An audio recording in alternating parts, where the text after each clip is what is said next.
and that's not what he wanted. And it made him have a nervous breakdown by the end of the year and record a record that accidentally killed Britpop.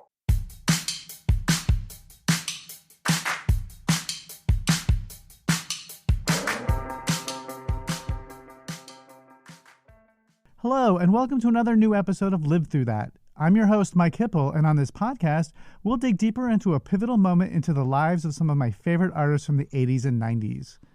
This week, we're shifting gears a little bit with our guest, Jane Savidge.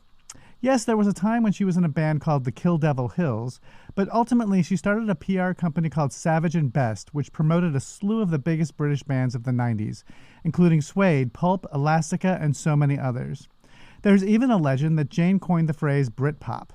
Her first book, Lunch with the Wild Frontiers, A History of Britpop and Excess in 13 and a half chapters, was a fantastic read.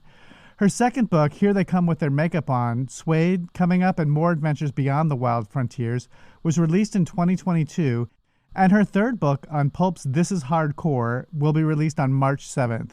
It's part of the brilliant 33 1/3 series from Bloomsbury Press. Jane's pivotal moment that she's going to talk about today is the first time she saw Suede perform live and how she knew that that was the band that she was waiting for her whole life.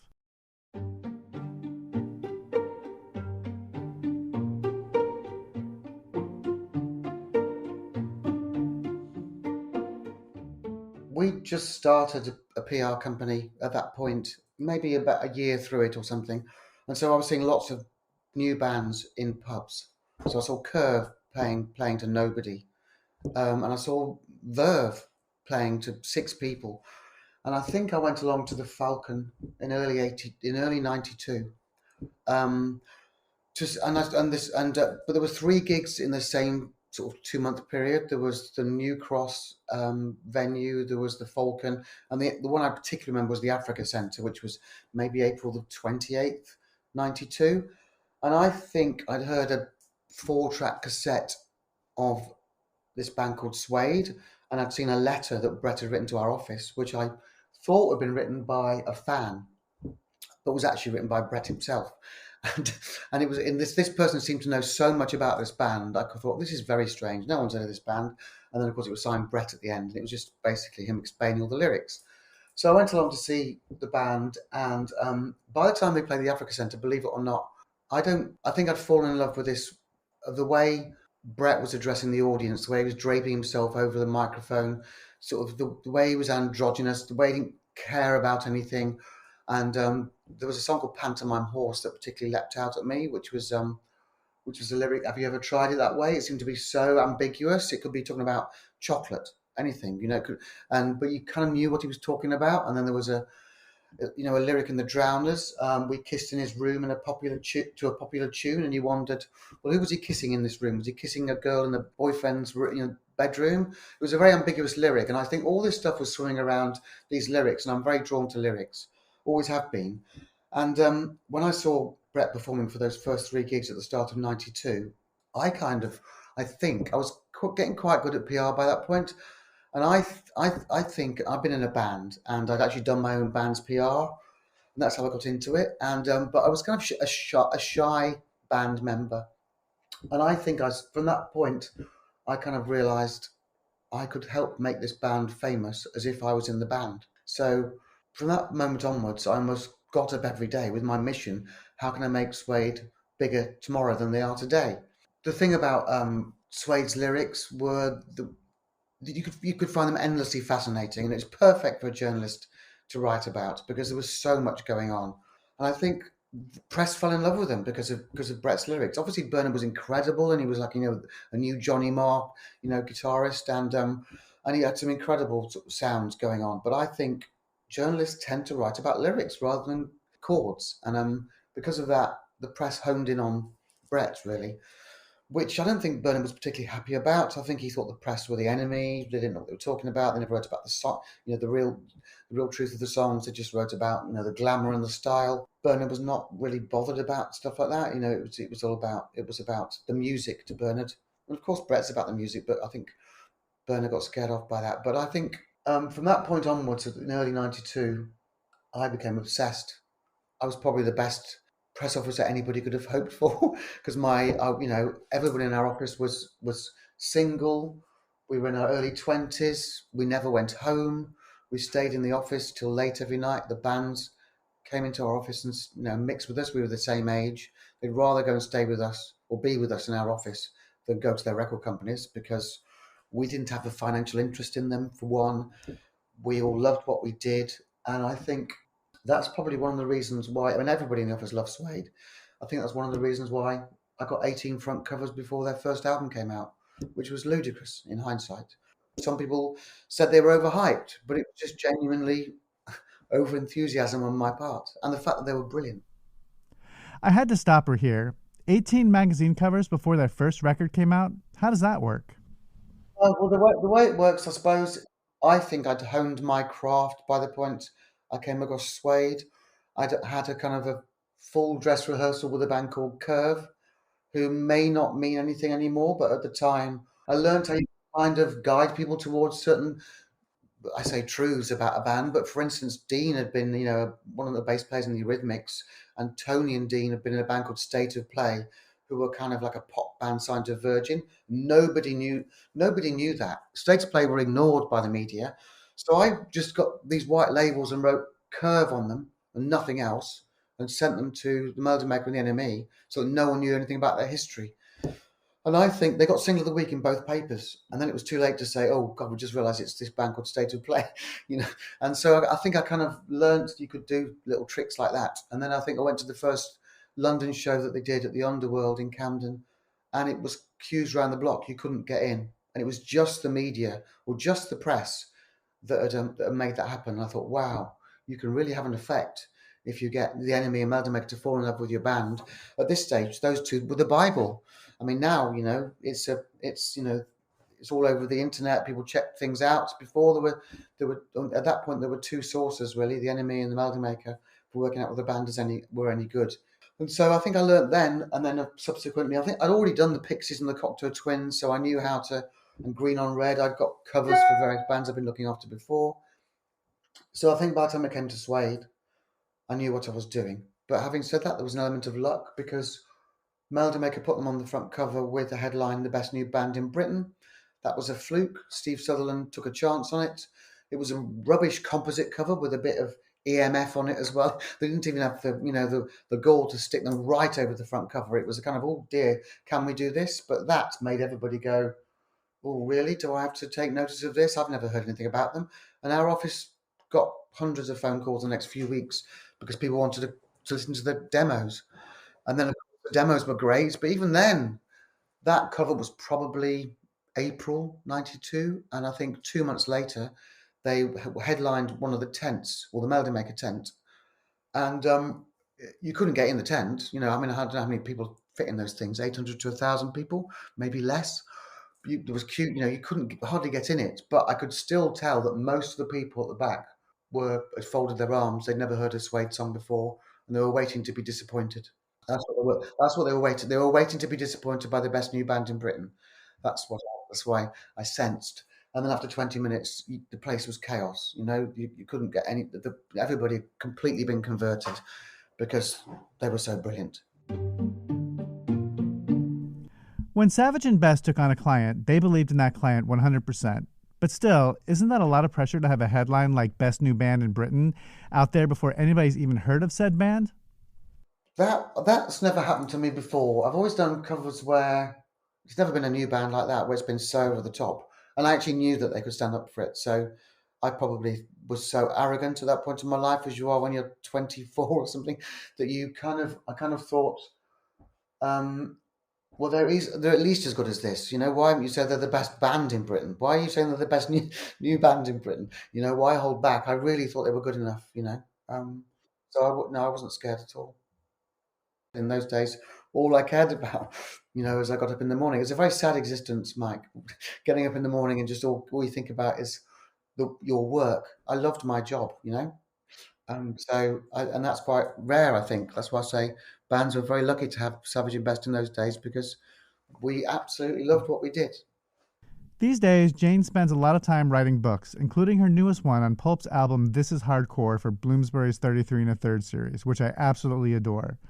I wanted to know how she approached writing this book as opposed to her 2 previous books, which felt more memoir-like and conversational. Okay, so um, obviously I've written 3 books now, and the things people spot about my writing style is it's been described quite often as conspiratorial, or so the reader is involved. I do little asides to the reader, little sort of guffaws or whatever, and just to know that we're all on the same. And I think when I wrote Lunch with the Wild Frontiers, I had this idea that no matter what I said about any of the artists I represented, I would try to sound more foolish than anything I could say about them, so that no one thought I could ever say anything. I come over as more, I don't know, idiotic, as I would. So because that in that way, I'm not mocking in any way. It's not self-congratulatory. It's. So that's kind of the tone I have in all my books. But obviously, the book about Suede, my second book, Here They Come with Their Makeup On, was about a period of Suede rising from the ashes, and the new book about Pulp is really about the end of Britpop, and um, I possibly would describe it as more scholarly because it is. I examine a very specific period in the life of Jarvis Cocker and Pulp, which starts with the year zero of Jarvis invading the stage at the Brit Awards in 1996 and waggling his fully clothed bum at the King of Pop. And that point, and that particular incident, spiraling him off into this huge chasm of fame, which he didn't like. He became the 5th most famous man in Britain, behind John Major, Frank Bruno, Will Carling, and Michael Barrymore, all names that not many Americans will remember, possibly. But they're all huge names at the time. And Jarvis, at that point, became a superstar in Britain, but it wasn't on his own terms. It was kind of a vacuous fame. I think he'd always wanted the fame that he was been hankering after for 16 years since they formed in 1978, to be the kind of fame where he could one day go up in a spaceship and court the most glamorous women in the world. And instead, he was on the cover of all the tabloids with everyone saying, wacky Jarvis showing his bum to Michael Jackson, and that's not what he wanted. And it made him have a nervous breakdown by the end of the year and record a record that accidentally killed Britpop because it was so dark. It equated fame with pornography. It was about death, aging, mortality, drugs, despair, not what anyone was expecting from the band that recorded Common People. And I think that's a really interesting record to take apart and work out how it happened. So, yes, possibly my books have become more scholarly. And of course, I have to ask about the persisting rumor that Jane coined the term Britpop. No, there's so many people that claim they invented the term. I definitely didn't invent the term. I think someone described it as I painted the pictures or something. And I represented all the bands that got lumped together in this movement, got Britpop. But because I was there at the beginning and I'd orchestrated certain movements, for instance, quite early on in my so-called career, I looked after a band. Well, I looked after Green on Red, the American band. It shows you that I'm not 18 years old anymore. And I realized that if I lumped them in with something called the New American Invasion, with bands like Jason and the Scorchers and the Rain Parade and the Long Riders, that they would get twice as much coverage as if they were just Green on Red. And then I did a band called Gay Bikers and Acid. This is when I was, a fiercely independent PR, which meant I didn't even have an office. And when I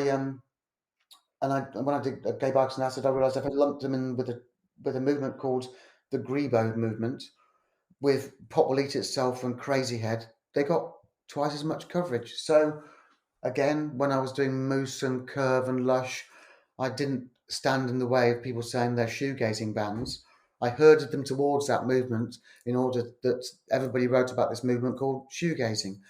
And so before the Britpop movement, there was something called the Camden scene. And the Camden scene revolved around our office that was in Camden, because all the bands hung around there, and we used to send them down a pub called the Good Mixer, because, it was bad form to do an interview in the office. So I thought I'd send them down a really dodgy pub full of old men, with a sort of with sawdust all over the floor. And that became the Britpop or the Camden pub. And so that morphed into the Britpop scene. So there was a pivotal moments when Britpop kind of became Britpop, and it was we had just taken on Pulp. We've been going for about 10 years. I don't know, maybe longer, maybe 14 years. And people said, "Why are you taking on Pulp? They've been going for so long. They're just part of the furniture." And it was because they just got really good. We just noticed how, with My Legendary Girlfriend and a couple of other singles that they had, they just suddenly got really good, and we needed to get them in a monthly magazine. But no monthly magazine would take a chance with a band like Pulp, who'd been going for years and years. So when I spoke to Select Magazine, I said, "Well, can you put Suede on the cover?" "No, we can't do that again. We've already done it 4 times. But what we could all do together is put all these bands in something, and just it could be a movement." So they put 3 of our bands in there, which was the Auteurs, Pulp, and Suede, and there were 2 more bands, Saint Etienne and Denin, and they were the 5 bands that became part of this first feature in Select Magazine, which you could identify as the first Britpop feature. And I think Stuart McConey, who wrote that piece, probably coined the term around that time, the same time that Steve Lamacq did, and I certainly didn't call it Britpop, but I was there, painting the pictures, as it were.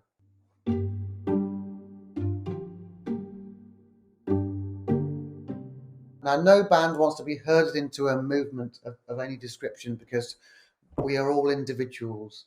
Well, that's what they would say. And they're completely right. But if it's a shortcut to some kind of success, I think it's worth doing, because journalists are very busy people. And in those days, if everyone was competing for space, if they can identify something that they think is happening that no one outside of that sphere would know, and they can stick their name to it, it was a symbiotic relationship between PRs and journalists and bands themselves, with occasionally record companies trying to nose in somewhere. And I think the bands didn't like it. No, I think some of the bands you probably wouldn't respect so much would have died to be in those movements, and they were probably bands that started sending us tapes towards the end of the movement, trying to sound like Suede and Pulp and every other band that were around. We got hundreds of those tapes towards the end of Britpop. It became this ever decreasing circles thing in the end, with every band being another version of a band you'd already heard before. The other thing about Britpop is that it morphed into different sort of types of music at the time. So obviously there's the big 4: Suede, Blur, Oasis, Elastica. No, Pulp. I suppose Elastica you'd have to be. So I say the big 5 basically. So and then some people count Radiohead and the Verve in there, but are they really? And then also I think of Britpop as in the early movement, it was all the bands dancing at a club called Syndrome, just off Oxford Street. And then when Oasis came to London, all that movement changed. They arrived with bodyguards and a bit of that lad culture, which eventually became a cartoon lad culture. And I think that changed everything as well. So Britpop became something that it wasn't to start with. Britpop didn't create as big of a wave in the US as it did in the UK. I was interested in hearing Jane's thoughts on why that was. Yeah, I think Britpop probably made it in New York and Toronto and Boston and a couple of places like that. But generally, you're absolutely right. And there were a couple of moments when I think why it didn't happen. I think Brett did an interview on the Letterman show, and David Letterman said to him, "What bands do you listen to other than Suede?" And you're meant to say Aerosmith and Guns N' Roses. And Brett just said, "I listen to Suede." And I think at that moment, everybody just thought, "Oh, for fuck's sake, don't I don't want this. I don't want British arrogance. I want you had to play the game. I think America's a big country. You have to play the game to break a country like that. People don't want British arrogance." And I think a lot of American music, I've identified these 2 types of the way you approach music. I could never explain a band like the Manic Street Preachers to an American audience, which you say, well, the guitarist writes the lyrics for a singer who doesn't necessarily know what the lyrics are about, but they're quite dark, and the guitarist's guitar isn't plugged in for a lot of the performances as well. And that I'm not sure that Americans who love guitar prowess, to call it to generalize about it, it's not. I think we do like a lot of style over in Britain, and I'm not saying that our content is nonsense. I just say that we like style, and I think a lot of that didn't translate to America. Jane's book on Pulp's This Is Hardcore is fascinating. I wanted to ask her about her comments on the album cover and the state of conflict over it. The artwork for This Is Hardcore, which was designed by Peter Saville from a painting by John Curran, who's an incredible artist, had a series of people working on it. And Peter Saville obviously did the iconic artwork for Joy Division and also did Coming Up for Suede. He did Unknown Pleasures, for instance, and New Order's records as well. So when the record first came out, it has a woman on all fours, and it's a pornographic image. You don't see the bottom half particularly, but she's crouched on all fours in a quite a demeaning pose. And I think when it first came out in '98, I went on radio to sort of defend the artwork because Pulp aren't that kind of band that would use the artwork like that. And I think at the time I was naive and I shouldn't have defended the artwork in the way that I did, because as I've looked into it over the last 25 years, I've kind of come down to the conclusion that the first protests against the record or the cover on the tube, which said this is sexist and this is demeaning, were quite right because of the way the woman's positioned, the fact she's got This Is Hardcore stamped on her head, like she's owned, the fact that we don't really know much about the model in the same way that, I think in the book I made a comparison with Lolita, whose voice is silenced by the narrator, and we know nothing about Ksenia, the model, the Belarusian cover model, and the way also, by the way, there is another caveat to what I'm saying now, which I'll come to in the end, which is the artwork was meant to be a painting, but it got digitally manipulated. So in the end, it ends up looking like a photograph. As a painting, it's probably not pornographic or sexist and demeaning, but as it was digitally manipulated and it became more like a photograph, I think it was and is. But that's with the understanding that I think Jarvis and Steve Mackey had several meetings with John and Peter Saville and wanted to create something shocking that people would be slightly disgusted about, because it was meant to be a metaphor for how Jarvis felt owned and manipulated by the press at the time, because he'd become this overnight 16-year overnight sensation. And I think that's why I'm conflicted by it, because it does these two things. It's beautiful and disgusting at the same time.